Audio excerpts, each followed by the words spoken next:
Good morning. Thank you so much for joining. We'll just give a few minutes to let everybody get on, and then we'll go ahead and get started. So just sit tight for a few minutes, and then we'll get started.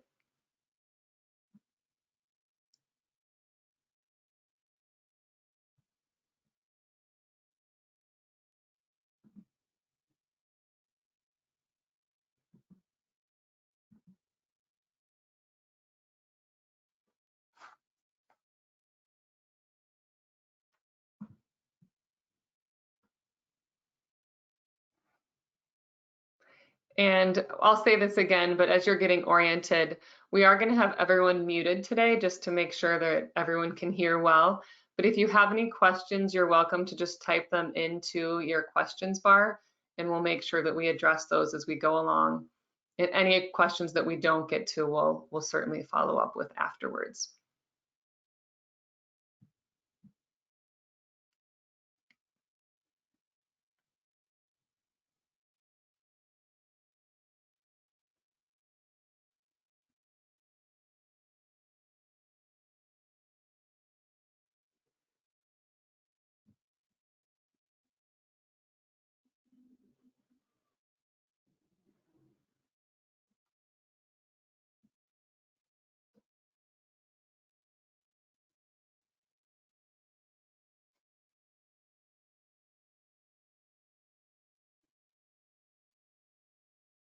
We'll just still give everyone 1 or 2 minutes. I know it's only 11:01. If you want to, wherever you are, just take a moment to breathe a little bit.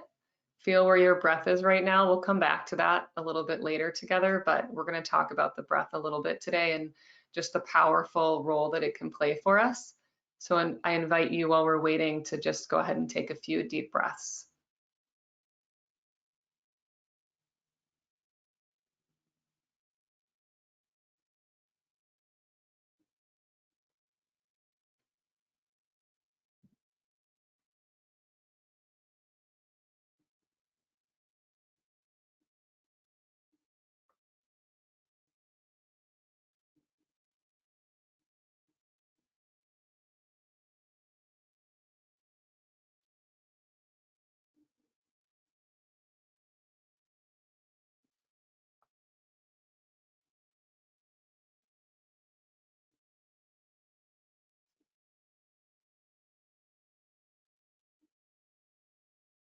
Okay, I think we'll go ahead and get started, and people can join us along the way.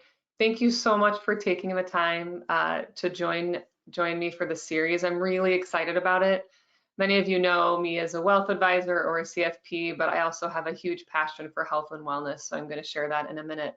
And this course was really inspired just because there's a lot going on right now, and I think if there's ever a time to take a few more minutes for nourishment, maybe incorporate some new practices, I think this is really the time. So what we're going to do together over the next 6 weeks, although we're taking a week off for the elections, is I'm really excited to bring some amazing people to join me. I'll be leading the one today just to lay the groundwork, bring in some perspectives from Ayurveda, but then we're going to be joined by some really incredible people along the way. So as I said, if you have any questions, please feel free as we go along to type them into the question bar. I'm going to leave everybody muted just to keep things moving and avoid any unnecessary distractions. And then but like I said, we'll make sure that we address those. So the goal with this series is to provide tools, practices, perspectives to help you nourish yourself more deeply. And my goal through all of this is, even if you get 1 or 2 pieces that you can take away and incorporate more into your life, that would be a win. And there's so many different amazing practices we're going to be learning together. So as I said, my name's Carrie Meath-Sinkin. A lot of you know me as a wealth advisor, CFP, AIF, but I also hold a master's in public health.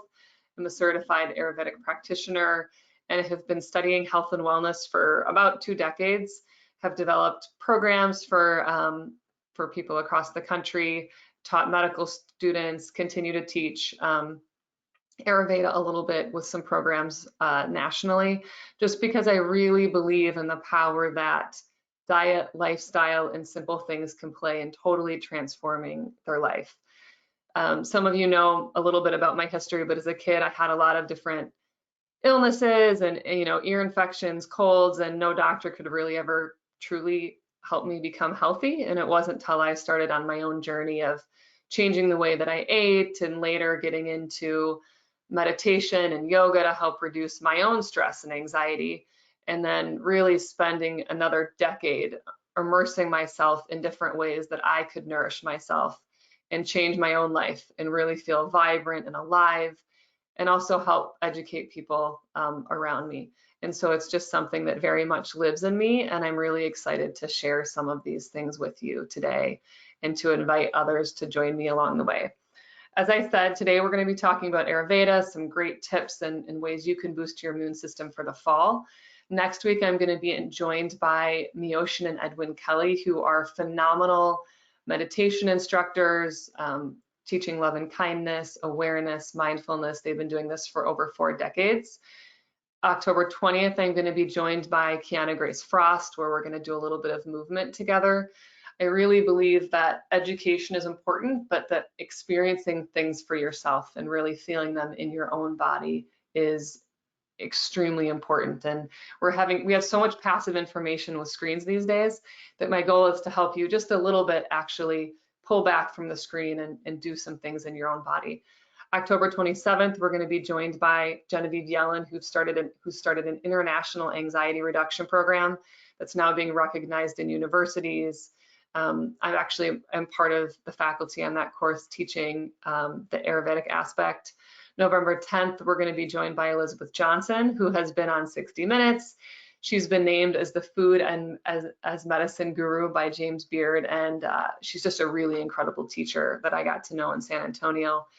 And then finally, November 17th, we're going to be joined by my brother, who's going to talk about the Chinese medical perspective on COVID, essential strategies to keep yourself healthy, and also he's going to share with us some tapping and different exercises that you can do to really boost your immune system, especially in Minnesota as we move into fall, and want to do everything we can to keep ourselves healthy. So with that, we're going to go ahead and get started with our topic for today, which is ways to stay grounded and nourished this fall. And I want to be sharing a little bit about how we view that from an Ayurvedic perspective, as well as pulling some things in from my public health studies and a lot of other things that I've learned along the way. But I want to start by just sharing an idea. And this is something that actually comes from an ancient Ayurvedic text. And the saying is one that guides me a lot. And it's the one who is established in self, who has properly functioning bodily processes, and whose mind, soul, and senses are full of bliss is called a healthy person. And I think this is such an incredible passage, because so often I think in the West we get to this idea of like, oh, I don't have this, or I'm free of this disease, that we don't necessarily think about the fact that something might be off. And there's more we can do to thrive, to feel fully situated in ourselves, and to feel full of bliss, to really feel connected, to feel like we are living our life the way that we want to. And I think that that's such an important piece to consider and to really bring in. And so that's kind of why we're doing all of this, right? It's to share all these different things that can help you feel better, feel more alive, feel more nourished, and therefore more able to nourish those around you and your community and make the impact that you want to. That picture on the left is just my daughter. We're out jumping, and I thought it captured that well. So a big tenet in Ayurveda is relationships. Life is all about the relationships we have. And I think there's, Ayurveda does such an amazing job of helping us understand how all the different relationships we have impact us and either move us further into a place of ease or further into a place of dis-ease in the body. And so the idea is, we have a relationship with our mind, our body, consciousness, between friends and relatives, in our environment, the foods that we eat, the activities that we partake in, the seasons that we live in, depending on where we live. There's really no life without relationship. And this is such a big piece that we think about when we understand in Ayurveda how we can bring things into our life that are going to bring in more balance. And so I wanted to take a minute just to talk about that and encourage you to think about, are all the relationships in your life serving you? the foods that you're eating, the activities that you're doing, is everything moving in into your being in a way that's moving you further into a place of ease or balance in the body. And specifically, as we think about fall in Ayurveda, there's a lot of things that happen in the fall. There's different qualities that we're interacting with, specifically up here in Minnesota, that are different than the summertime. And so how can you lean into more of those practices? What are the things that you can do to help yourself feel better? So I wanted to take a minute just to think about fall. So as you look at this picture, what kinds of things might come to mind for you? I know for me, this fall has been windy. We start to experience more dryness. We start to experience more, of the cold quality in our life. And these are all things that, we can feel cold, we can feel dry, but things are happening internally in our bodies as well. And Ayurveda is all about this idea that we can understand ourselves better by understanding what's happening in the world around us. And so if we think about if there's more cold in the fall, if there's more dryness in the fall, if there's more wind, more mobility. I know a few weeks ago, we were at my parents' house socially distancing in the backyard, and it was super windy. Our hair was blowing, cups were tumbling over. And by the end of it, we all were kind of spacey because there was so much wind blowing that it was hard for us to stay grounded and present. And that's happening, and that happens to us in the fall, even if we aren't always noticing it. And so in Ayurveda, there's this idea that we want to bring in opposites to bring the body into balance. So if there's more cold, we want to bring in more warmth. If there's more dryness, we want to bring in more lubrication, more oiliness. If there's more mobility, if we're feeling more scattered or more anxious, we want to bring in things that are going to help us feel more grounded and more centered and nourished. And so that's what we're going to talk about today, is what are some of those things that you can incorporate more of to help yourself feel more grounded, more nourished, and keep yourself healthier so that viruses and everything, COVID, maybe we're in a healthier place to withstand some of those things.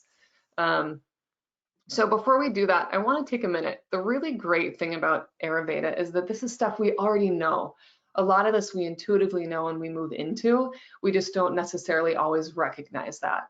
So if you look at this, the different foods or images on the screen, you can see, there's a cold iced tea, there's an ice cream, but there's also a baked potato and a hot apple cider. And you might intuitively say, oh, it's a little bit colder right now, I really want that warm tea, or I would really like to roast some sweet potatoes, because we know those things are going to bring in more warmth and more nourishment for us, where we may want to steer clear of cold drinks or ice cream cones. I know for me in the summer, I love salads, I eat them all the time, but this time of year, they don't start to, they don't taste as good. I start to want, the apple crisps and the stewed fruit and the cooked root vegetables. So we're going to talk about this in more detail, but we are constantly interacting with a lot of different things, and there's so much we can do to really nourish ourselves more deeply. So this is just an image of, why those different things are helpful for us, and really because they contain the qualities and the things that are going to bring more nourishment into the system, specifically in the fall when we need it. What are the things that you can do then? If we know that we start to get colder, we start to get drier, things start to, we might start to feel a little bit more scattered or a little more anxious in the fall. What are things that we can do to bring the body further into a place of balance, or move a little bit further towards ease? Help keep ourselves, more hydrated and more nourished. So we're going to talk about this in sort of 4 main topics. One is nutrition and hydration. What are some specific things that we can do as we think about fall when it comes to food? Then we're going to talk about routine. So this is something that we don't always consider and we don't always think about. So the impact that our daily rhythm has on our system. We're going to talk about rest and sleep and different ways that we can approach that, specifically if we have a harder time sleeping. And then finally, we're going to talk about ways that we can move the body that are better in the fall, how we can incorporate certain kinds of breath work to bring in more balance, and just the types of movements that are going to be helpful. And this is really just laying the groundwork, because over our time together with everyone that's going to be joining us, all the different educators, we're going to be going into some of these topics in more detail. Elizabeth Johnson's going to be going more into food. We're going to be joined by Edwin and Mioshin, who are going to talk more about meditation and things that we can do. And then we're going to be getting into our bodies, doing a little bit of yoga, doing a little bit of qigong and tapping and things that you can incorporate. Again, all of them to just help boost the immune system and maybe incorporate some new ways that you can bring in that nourishment. So as we get started, the first topic is nutrition. What are things that we can do and how can we approach specifically the fall season to help us support our bodies? So one of the first ideas is just adding in some spices, using spices as medicine, using them to help improve digestion, to help with assimilation. And there's a lot of different ways that we can do that. But in Ayurveda, there's this idea that things can get a little bit cold in the fall. We can get a little more cooliness. So if you're like me, you start to crave cinnamon and ginger and warmer spices that are going to help bring in more warmth. But that's actually doing something in our bodies as well. It's helping improve digestion. It's helping us improve assimilation. It's helping us really properly take in everything that we're doing. So what are ways that you could apply that? There's a lot of different ones. I'm just going to share a few different ways that you can apply these things in your own life. But one of them is just adding some after dinner seeds for digestion. If you've ever gone into an Indian restaurant and they have that little bowl of seeds afterwards, well, those actually are doing something. So I will be sending out all these recipes and ideas to you afterwards, so don't worry about writing them down now. But you can make your own mixture of seeds that you can chew after a meal. You can think about how you're cooking with spices. Are you just sticking with salt and pepper, or are you incorporating other spices? Things like turmeric, coriander, cumin, fennel, ginger, cinnamon, cardamom, all of these great spices, not necessarily making it spicy, just adding spices in that are going to help with digestion. So I know for me, I love roasting sweet potatoes. So I might add a little bit of salt, might add a little bit of pepper, some cinnamon, maybe a little ginger, again, to help digest that more easily in the body. Another way that you can incorporate it is through, like a ginger pickle. This is something that you can actually have before your meal that we would often do in Ayurveda. You just slice a little piece of ginger, have a little bit of lime juice, rock salt, honey, and it can actually help stimulate the digestive process before you even have your meal. So that's another way that you can incorporate things. And we're going to talk about teas later, but that's another great way that you can incorporate some different spices into your routine. But I encourage you just to get creative. This is the time to replenish your spice cabinet and start thinking about how you're using those when you're cooking. Another thing is just cooking vegetables, specifically root vegetables. So instead of having, in the summer, we like to have a lot of raw vegetables, lots of salads. This is really the time to start cooking your vegetables more. And specifically those vegetables that literally grow in the earth, because they help bring things down. If we think about the fall, cold, dry, sort of an upward moving energy, we want to bring in things that are going to keep us warm and hydrated and nourished. So root vegetables are awesome. So cooking sweet potatoes, squashes, beets, adding in a little bit of spice to those. On the right, you can just see a picture of a little bit of quinoa with sweet potatoes and some spices. These are all really great ways that you can, again, help nourish the system, help warm up the system, and allow it to stay really grounded. So different ways that you can apply that. Soups are awesome. We naturally start to want soups this time of year. So thinking about, this is just an idea of a carrot ginger soup, which is great. Taking carrots, which are very earthy, adding in a little bit of spice through ginger to improve digestion. These are really great ways to help bring in lubrication and hydration and warmth. Another idea is just roasting vegetables. So instead of just putting them in the oven with a little bit of salt, maybe add in some other spices that are going to help with digestion, help warm things up. But the big thing here is just to start eating more warm foods, eating more fresh, warm foods with things that are grown around us. if that's something that you can incorporate. Another way to bring in food is just through, instead of having salads, which are so popular in the summer, like I said, and even in the spring, is to, instead of having raw kale or raw Swiss chard or raw salad, get some things that you can cook and you can saute. So maybe cooking them with a little bit of oil, a little bit of a little bit of garlic, a little bit of lemon juice. This is a great way to start eating your greens warm. So sauteing them and really cooking them up can be a great way to start, again, bringing some things in that are going to be more lubricating and hydrating for us and going to be easier to digest so that we can really keep ourselves healthy. Another one is, instead of having, apples are so popular here in Minnesota, but instead of just eating them raw, is cooking them more. So this is a really big one, is cooking your apples, making apple sauces. I know for me, apple crisps are a big love that I really enjoy in the fall, but this is especially good when you're experiencing colds, constipation, or dryness in the system. Cooking them with a little bit of oil or even a little bit of water and spices can really help improve digestion.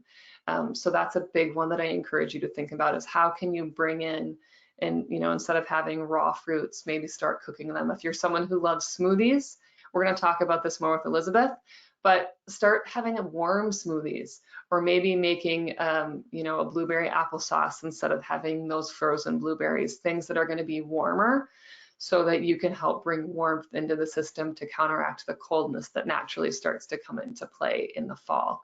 So that's, like I said, a way that you can bring more of that into your life is by stewing fruits. You can cook them in a crock pot, an Instapot, on the stove, in the oven, whatever you enjoy doing, but just having them warm and adding some good spices in them could be a great way to have those foods serve you and really nourish and lubricate the system.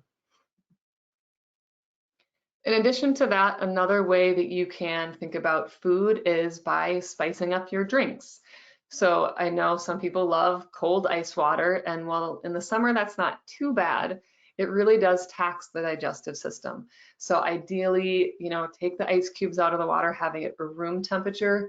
Even better would be having warm water. So adding in some ginger, some lemon, a little bit of honey, maybe that's a favorite, or just getting some of your favorite teas and having those throughout the day instead of cold water can be a great way to bring in more warmth, can help improve digestion. Some other things I mentioned, fennel, tulsi, ginger, with the whole idea of warming and improving digestion so that we can really take in everything, all the different foods, and digest them well to keep our systems strong. Another one that I really like in the fall is warm milk. So whatever milk you like, oat milk, nut milk, dairy milk, adding in a little bit of turmeric, adding a little bit of cinnamon in, and really having that can be another nice thing to help bring in more lubrication and more nourishment as we think about the fall. Those are some things that I like. Another one is just chai tea. This is something you can make yourself. You can get tea packets, but a lot of the good spices that are in that are good for digestion, are good for warming the system, which is really good to counteract the coolness that can sometimes come into play in the fall, specifically up here in the Midwest. So that's a lot on food. The major pieces to take away would be warm and nourishing. So if you're one who loves to grab cold granola bars on the go or eat cold salads year round, I encourage you to really think about how you can bring in more warmth and how you can switch towards soups or stews, how you can cook your vegetables a little bit, even adding in some more meat stews can be great. And also chewing your food and sitting down and eating your food. I know some of us have the tendency to eat on the go or not really sit down and actually, take in the food that we're eating. So I encourage you to just, even if it's just lunchtime, lunch is, it's thought in Ayurveda that in the midday our digestive fire is the strongest. And so really sitting down and having a nice, warm, nourishing lunch can be a really great way to help nourish and warm the system, and then making sure you're chewing your food. We know a big part of the digestive process starts in the mouth. So making sure you're chewing your food, you're having warm food, adding good quality oils to your food, whether that's, olive oil or clarified butter or whatever you enjoy using. Those can be great things as well. And then adding in some spices, because that really does help with digestion, which can sometimes start to get compromised as we move into the fall. So what are other things you can do to nourish yourself? We started out with food, and nutrition is a big one. So there might be some tips that you can incorporate there. Another thing that sometimes gets missed is thinking about how you're moving through your day. What is your rhythm? What is your daily routine? And are there things that you can do to maybe bring in a little bit more, more nourishment for yourself? So we're going to start by talking about that. One of my teachers would say that when the body adjusts to a daily rhythm and learns to count on it, the nervous system can relax. And I think that is something that I've experienced a lot in myself. But you think about little kids, right? They do a lot better when they have a routine, when they know what's coming next, when they have a good rhythm. And I don't think it ever changes. I think that's true for us as well. And it's sort of that, for a lot of us, that got turned on its head in the spring when the life that we were living and the way we were doing it got totally changed. And so I wrote an article at that time, just what are some things that you can do? What are some new rhythms that you can incorporate into your day that are going to be helpful? So I encourage you to really think about this. And it can look a lot of different ways. I'm including some of the more traditional things we think about in Ayurveda, but I encourage you to just think about what your routine looks like. What is that rhythm? Because that rhythm really can help and relax the nervous system in a way that can just allow us to move through the day with more ease and a little bit more calm. So here's just a few ideas, but how you wake up matters. That's really important. So we're gonna talk a minute about that. Just what are the things? Is it immediately jumping out of bed and checking, the cell phone, or are there things that you're doing that are helping set up the day for success, right? And for a good, calm, nourishing day. So I know for me at one point, I got to have a 2-hour morning routine. That was before little kids and before the fullness of what life looks like now. But the things that I do try to do, even when life is busy, is take a few deep breaths before I even get out of bed and really just kind of get into my body. And then even if it's just for a minute or two, I really try to take some time to just have stillness. For me, I do a little bit of meditation and breath work. And my family can tell you that days I don't do that, it doesn't look quite as good as days when I really do make the time to sit and to practice some things that I find that that's really helpful as I move into my day. But waking up with the sun ideally is best, waking up with a positive intention. This is a big thing that one of my teachers would say is just what is that intention for the day and what does that look like? And then cleansing, obviously the different things, washing the face, and in Ayurveda, they'll say to actually scrape your tongue. They have a specific tool that they use for this to help just kind of remove any buildup and also start the digestive process in the morning. And then after that, having some warm water with lemon can be helpful to just make sure things stay regular for you, but also help cleanse the system a little bit.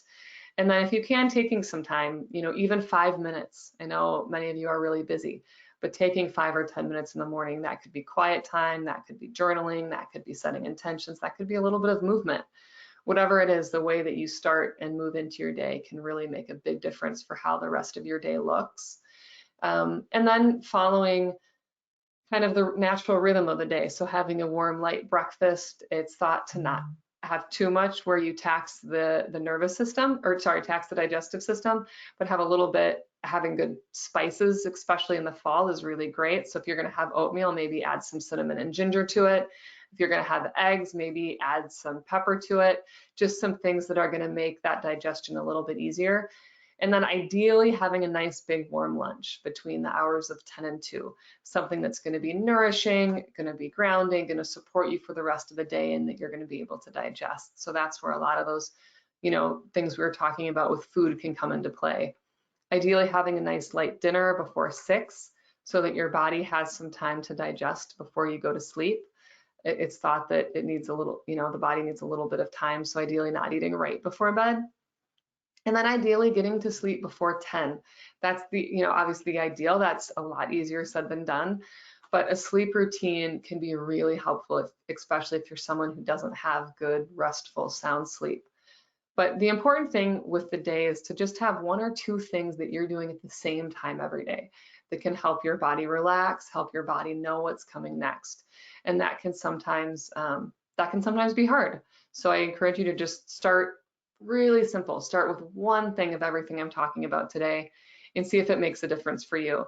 The great part of Ayurveda is that we are all unique, we are all different, and what works for one person may not work for someone else.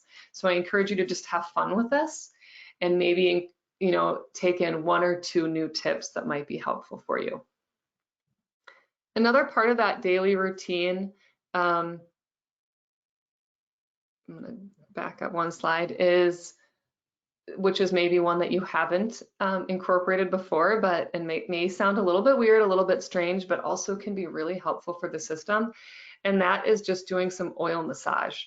So in a traditional Ayurvedic way of doing it, they would recommend that you actually put warm oil all over the body and then you let it sit on your body for 15 minutes so that it can penetrate through all 7 tissues of the body.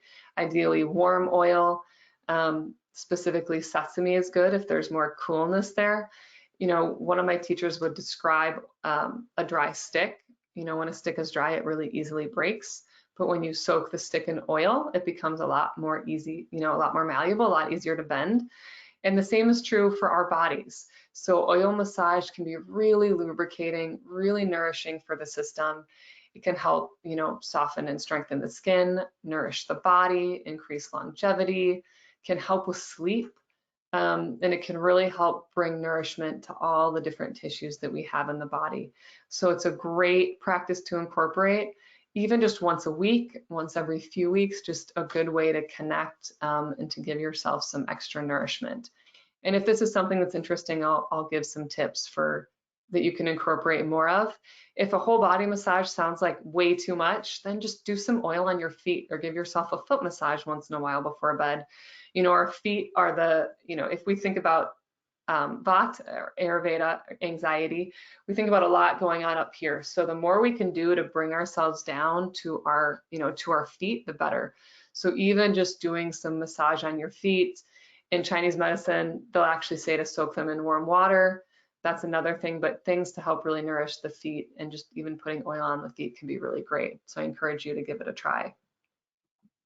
As we talk about all of these things, especially in the fall, but keep it easy. None of these things need to interfere with your life a ton, or that you can do 1 minute of sun salutations, 1 minute of deep breathing, a few minutes of quiet time. These don't need to be long practices that consume a lot of your day. So I just encourage you to play with and think about what 1 or 2 things are that you can incorporate that can maybe bring a little bit of benefit in. And please be sure, if you do have questions as I'm going along, you're welcome to type those in, and we'll do our best to get to them. So, we talked about nutrition. We talked about the importance of bringing in more warm things, more spicy things, things that our bodies can really digest, things that are going to support and nourish the system. We talked about what our daily rhythm looks like. So are there changes that you can make in your daily rhythm that can be of benefit and help you kind of move through the day with a little bit of less stress, a little bit of less anxiety, and have more calmness, help restore the nervous system a little bit. Another one we're going to move to is rest and sleep.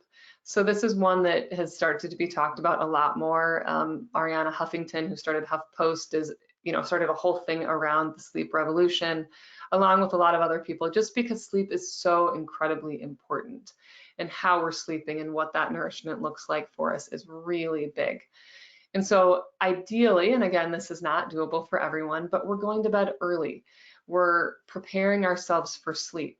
And this can be really powerful in allowing yourself to get that good, nourishing, restful sleep. So I encourage you to think about what your nighttime routine looks like. Is there anything that you're doing before you go to bed? Is it just immediately going from, your cell phone to sleep? Or are there things that you're doing to help your body know, okay, sleep is coming, let's start to prepare? some things, if sleep is a challenge, that I really encourage you to think about is limiting screen time before bed and while in bed. Ideally leaving cell phones somewhere else, and avoiding electronics 1 or 2 hours before you go to sleep, just because that can have such a powerful role on your ability to have good nourishing sleep. Another thing is making sure you get enough exercise. This is something that obviously has been talked about forever, but make sure you move your body at least, once a day.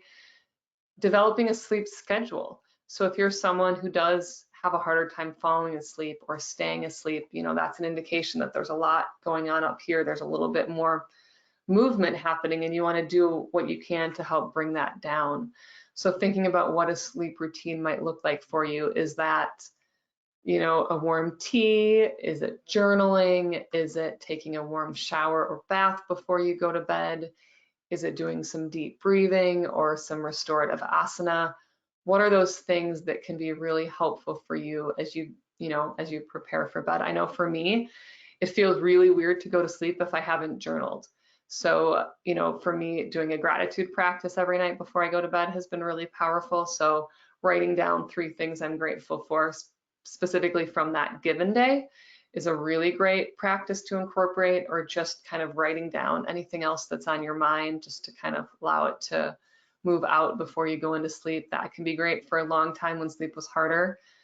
Taking a bath before bed was something that I did to just help, increase melatonin to prepare for sleep. But having some kind of routine really can help your body know, okay, sleep, just like a little kid, you'll read stories to them before bed and light a candle, whatever it is. And they kind of know, okay, sleep is coming. So the same thing is true for us. What are those things that we can do to help prepare ourselves for sleep, and how can we apply that?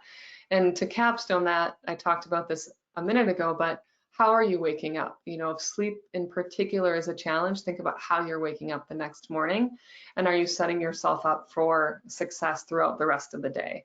So again, thinking about doing some of that deep breathing, or taking some time for silence or meditation, if that's something you practice, whatever it is that's going to help you move into your day with more ease and a little bit less stress, a little bit less anxiety, can be really helpful. And I encourage you to think about what that looks like for yourself. So thinking about, routine, sleep, the last one we're going to talk, and we're actually going to do a little bit of practice together in this one, but is just what kind of movement are you doing? And we're going to be learning a lot of techniques together over the next 6 weeks with, those that are going to be joining us. So there's going to be a lot of great things that you can bring into from that, but making sure you are moving your body, whatever that looks like for you. That could be a walk, that could be a little bit of light movement. It could look a whole lot of different ways, but whatever it is that helps you feel more nourished, and just building that into your routine, helping yourself practice that can be a really, really powerful thing. So just, moving your body. And in Ayurveda, I think this is a powerful piece. Oftentimes when there's a lot of anxiety, people will sometimes love to run and jump, or, move their bodies a lot in a way that's really ungrounding. So I encourage you to really think about bringing in gentle movement to your body. That could be mild exercise, that could be yoga. And the yoga that we're going to do with Kiana is not, people could say, I can't do yoga. She's been teaching for 4 decades. She's amazing, and she makes it work for any body type, even people who are not experienced, and she really knows what she's doing. So I encourage you to join for that. It could be body shaking and body tapping, which my brother will share more with you on how we can do that with Chinese medicine. Or it could just be walking, getting out and walking, getting in nature. We know that just getting outside can be really powerful, and that might not be something that you're doing as much, if you've been home more. So just getting in nature, going for walks, going for hikes. These are things that are all really good, and minimizing excess and too much intensity, and things that are going to maybe tax the system a little bit, especially as we move into fall and winter.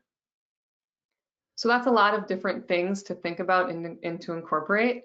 But now we're going to actually do a little bit of breathing together. So we have, I'll leave a little bit of time at the end for questions. But I want to do some breathing together because I think we can't underestimate the power of the breath. And one of my teachers, Dr. Ladd, would say that through the breath, we can heal the world. And I don't know that I understood that 15 years ago, but the more I experienced the power of the breath, the more I realized just the really powerful role that it can play for all of us.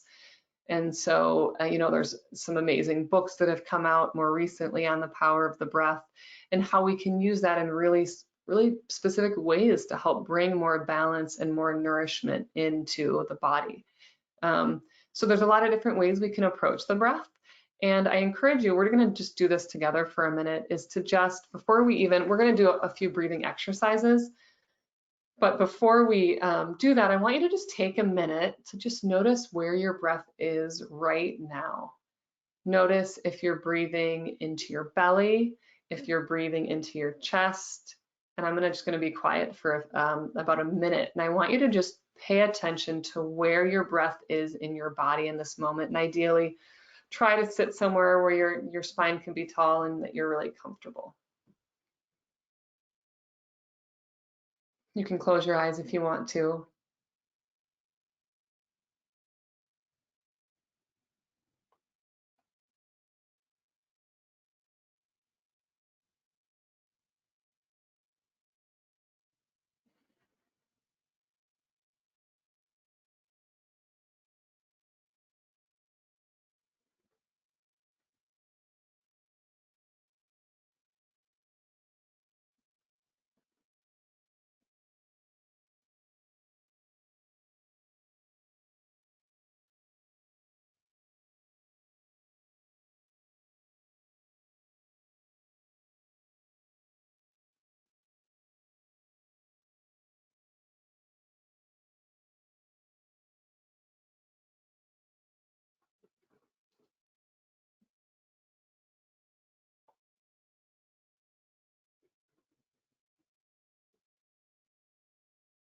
And as you're breathing, just notice if there's a particular place where your breath is deeper. Is it your belly? Is it your midsection? Is it your chest?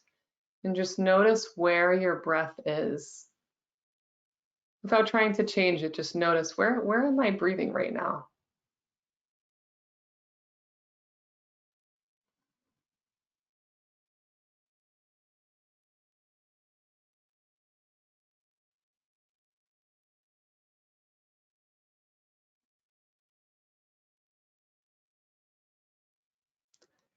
And now, just kind of, you can make a note of that, but we're going to start sort of allowing ourselves to guide the breath a little bit more. So I invite you to just start to breathe more deeply into your belly. So it's almost as if you can visualize a vase that sort of has a big round bottom, gets a little bit more slender, and then sort of opens up at the top.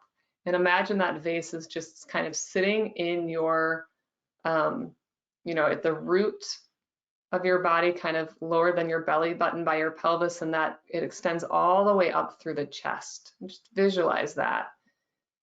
And then you can almost visualize it's like that vase gets filled with water from the bottom and moves up. So in that same way, allow yourself to really breathe fully into your belly. And then allow the breath to extend up into the chest. And then as you exhale, allow that water to empty. So it's almost like you allow yourself to breathe out from the chest into the midsection and then down out the belly. So just keep doing that, allowing yourself to breathe in really deeply into your belly. Allow the breath to move up into the top of the chest.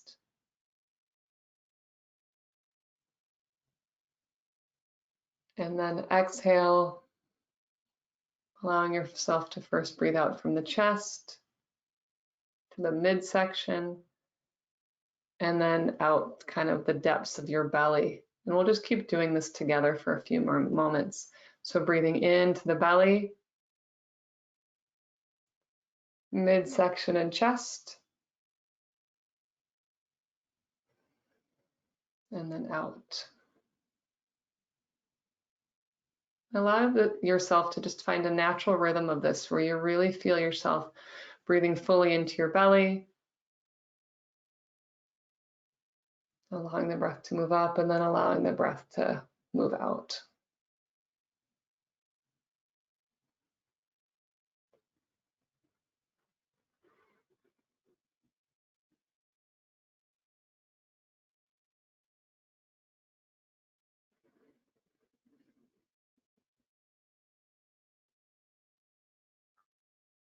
I'm going to let you do this on your own for another minute or two.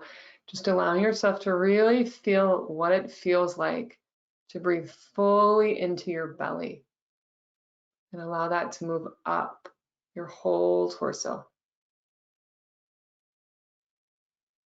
and then out.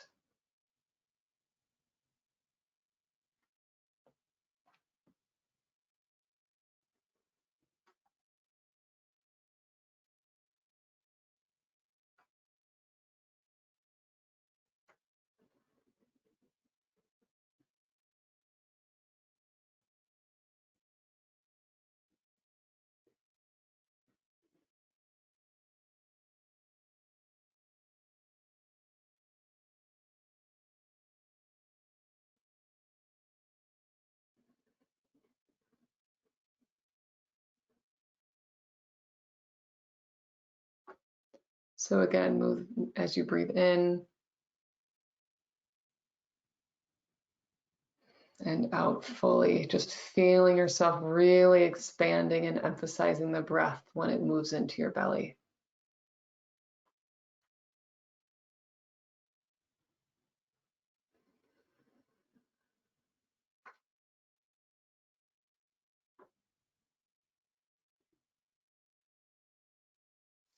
Yeah, so someone asked a good question while we're doing this is, should we be breathing in through the nose or the mouth? And right now we want to be breathing in and out through the nose. So if you can, if you're congested, you can make that exception and move into your mouth. But really, if you can, allow yourself to breathe in and out through the nose. That's a good question.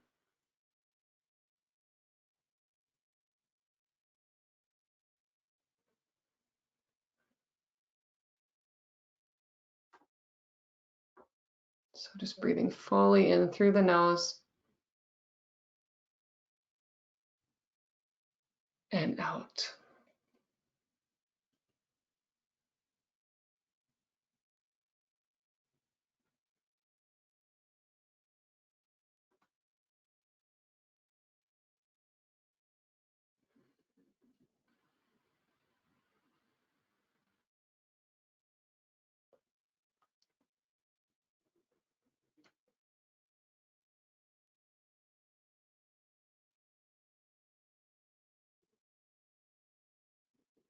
And if you want to, if it feels helpful, you can even put your right hand on your heart and your left hand on your belly and allow yourself to feel the breath as it moves in through the belly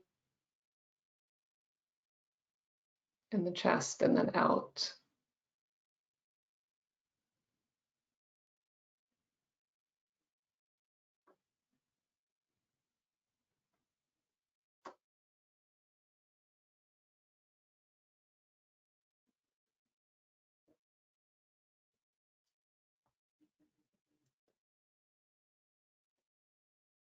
And then you can allow that to just, you can allow your hands to stay on your heart and your belly if you want, but just allow yourself to just relax and just start to allow a natural breath to unfold.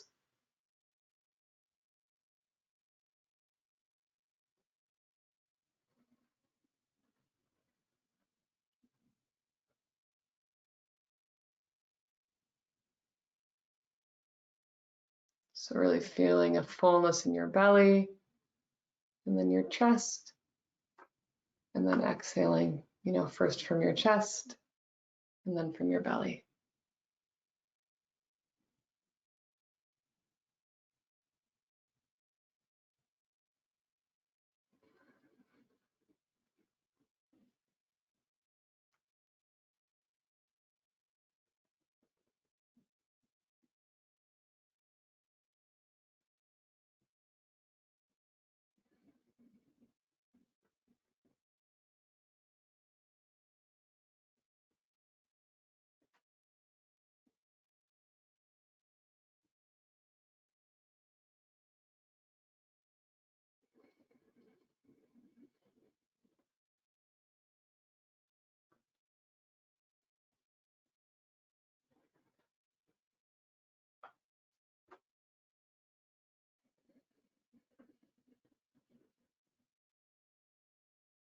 And if you want now, you can rest your hands back down and just allow yourself to keep breathing deeply without trying to make it be any certain way.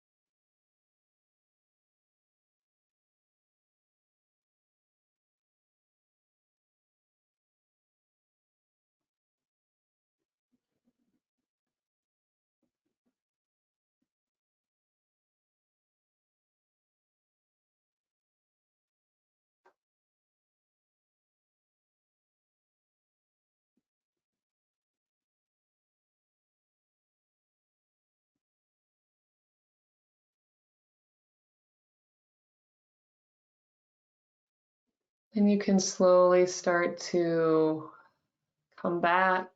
Maybe you can want to open your eyes again and just notice how you're feeling. I know for me, after I breathe deeply, I feel significantly more relaxed. And so I encourage you to just take, a few seconds to just think about how you're feeling now.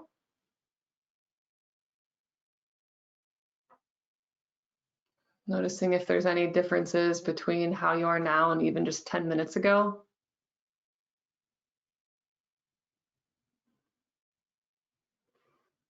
There's this idea that, when we're breathing fully into our bellies, we're in the rest and relax response. And when we're breathing into our chest, we're in the fight or flight response.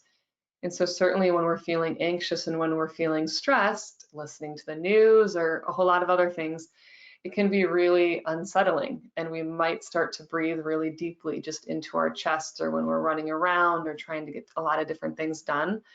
Whereas when we can actually start to check back in to our breathing and into our belly, it can really start to reset us. And even just something is doing what we did, which is just a 3, part breath, and really emphasizing the depths of moving into your belly can be really powerful, and just sort of allowing the body to come down. And it's something, the breath is with us every minute of every day. And it's something we often forget about, but it has this ability to really impact us and really help us transform and shift how we're moving through our day, which is why even just doing something like this when you wake up, before you get out of bed, before you grab your phone or start thinking through the to-do lists of the day, is just laying there and feeling yourself breathing and really feeling yourself getting into that rest and relax response, and really allowing yourself to then use that energy, that way that you move into the world, into your day, can be a really powerful thing. So I encourage you to just really, pay attention to the breath. And this is something Genevieve will touch on more when she talks about anxiety, because this is a big part, an important aspect of what we do when we're, teaching doctors and therapists and different people of, what are some ways that we can help reduce anxiety. And she'll share some other very specific practices as well. But just kind of understanding how you breathe can really play an important role. And how you move through, all of the day. So I hope that was a helpful exercise to just allow you to feel a little bit of what that breath can look like. We talked about a lot of different things, and the thing is that they're all really easy. They sound easy. It's not like we're doing a lot of crazy things, but if you can really look at the rhythm of your day, look at how you're taking in foods, how you're taking in liquids, are you getting enough water or warm teas? How are you, how are you sleeping? Are there different things that you can incorporate to help yourself move into sleep or wake up from sleep in a way that's going to be more nourishing for yourself? Those all can be really powerful. And then understanding, is the type of exercise you're doing really supportive for you and allow you to feel nourished and hydrated and warm and grounded as you as you move into fall and into winter. That's really kind of a big piece to consider and to think about. So I hope those are some tips. Again, it's not anything crazy. It's just understanding, are there some things that you can shift and incorporate? And we're going to really be unpacking these together with the amazing presenters that are going to be joining us over the next 5 weeks, and really understanding what are some different tools and tips, and they're really experts in their fields. Next week, as I said, we're going to be joined by Edwin and Miyosh and Kelly at 11, and they are truly incredible.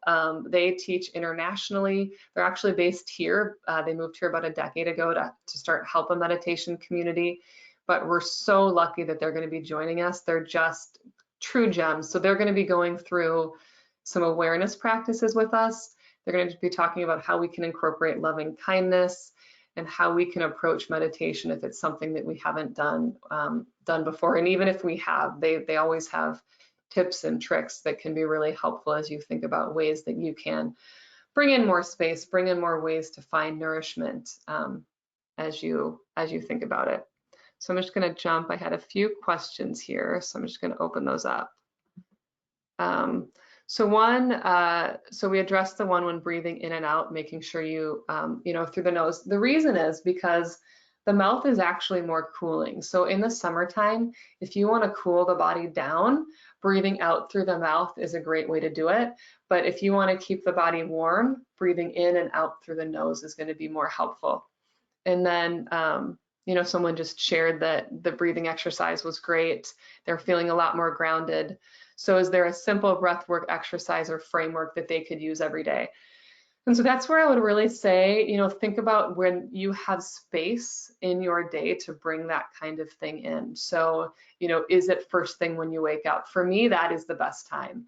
So I do that deep 3-part breathing, and there's a lot more in-depth breathing exercises in Ayurveda, but to me, really, that's the one to start with, because it's just breathing fully. So I would say starting the day with it is great. If life is busy and you have a bunch of kiddos in the morning, then maybe find some time in the afternoon or in the evening when you have space to really relax and breathe. But it can also just be, in Ayurveda, we would always say meet someone where they're at when we're working clinically. So sometimes it would be like every time you go to the bathroom. I know it sounds kind of funny, but are you breathing deeply? Use that as an opportunity to take a deep breath. Is there something else you're doing at the same time every day where you can make sure that you're checking in with what your breath is feeling like? So I encourage you to just think about and just start having fun with playing and observing what your breath looks like and how it's feeling, because it really is, it's one of those things that's free, it's always with us, and it's easy to use it in a way that can really help us feel more grounded and feel more nourished. So thank you so much for taking the time today. I really appreciate it. I love sharing these practices, really, because they've made such a massive impact for me in my own life. And if even 1 or 2 tips can help you, then I really think that that's a great thing. And we are going to be joined next week again. So I hope you can join us, and we'll make these recordings available. So I invite you, if there are pieces you think would be helpful for friends or loved ones, please share it. This is really just something that we're making freely available to you, because I think more than ever, we have to find ways to nourish ourselves and to really nourish our nervous systems, and find ways to feel less stressed and less anxious during these pretty trying times. Thank you so much again, and you're always welcome to email me if you have any questions. Take care, and I hope you have a great day. Bye-bye.